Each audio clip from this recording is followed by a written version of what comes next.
Isa po sa mga isusulong ni Consul Jojo Nic daw pag-upo ay yung lumalalang karaingan po ng ating mga senior citizen. Ano po? Nakakausap po mga senior citizen, District 1, District 2. 60 years old sila nung nag-apply para sa social pension. 61 na, 62 na, nag-65, nag-67, nag-70, nangamatay na po yung iba. At pag tinatanong ko, wala naman daw silang SSS, wala daw social pension. Ang lagi po sinasabi, hindi sila na-interview. Isusulong po ni Jojo Nic daw ang mass registration ng mga senior citizen sa bayan po ng Pateros.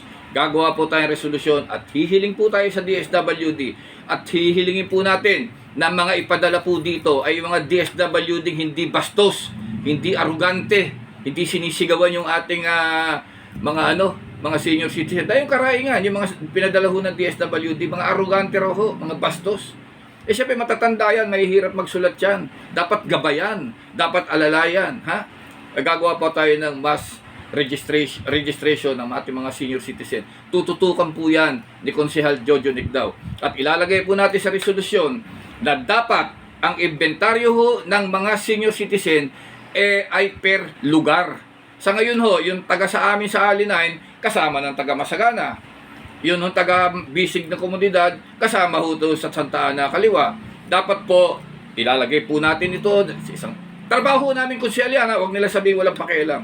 Gagawa po tayo ng isang formula, gagawa po tayo ng isang priority listing, inventaryo. Kapag ko yung mga senior citizen sa Ali 1, diyan sa bisig na komunidad, dapat puro taga-bisig ng komunidad po. Pagka taga ron ho sa Carlos Compound, dapat doon lang ang mga inventaryo nakalista sa Carlos Compound. Pagka taga Diborja, lahat ho ng senior citizen dapat sa Diborja sama-sama. Dito ho sa Tanglo ng Pagkakaisa, dapat sama-sama. Dito ho sa Carlos Flores Compound, Tuason Compound, Estacio Compound, dapat ho sama-sama. Mga senior citizen ho dyan sa Patangko Subdivision, Estacio Subdivision, dapat sama-sama sa isang inventaryo. Sama-sama ho sa isang lista. Dapat po, dito sa katapat HOA sa Ali 9, dapat sama-sama ho. Diyan sa Samatila Ali 8, dapat ho sama-sama. Diyan ho sa Ali 7, dapat sama-sama. Dapat sa Masikap, dapat po sama-sama sa isang listahan. Bakit po?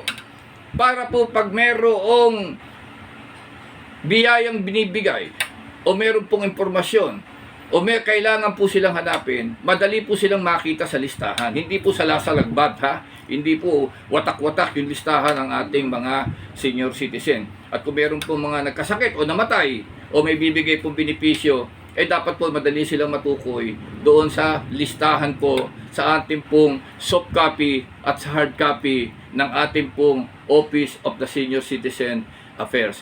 Pinapangako ko ho, ang mga senior citizen po, ang kahilingan po nila na magkaroon ng mass registration na manggagaling ho sa DSWD main, ay dapat po magkaroon. Isusulong po yan ni Konsehal Jojo Nic daw upang yung mga walang social pension ay makatanggap po ng social pension. Hindi po pera ni Jojo Nic daw yan. Hindi po pera ng mga empleyado ng munisipyo yan. Hindi po pera ni Bongbong Marcos yan. Yan po ay pera ng taong bayan, pera po ng gobyerno na dapat matamasa ng ating mga senior citizen habang sila po ay buhay pa. Muli po, ito po ang inyong Konsehal Jojo Nic daw.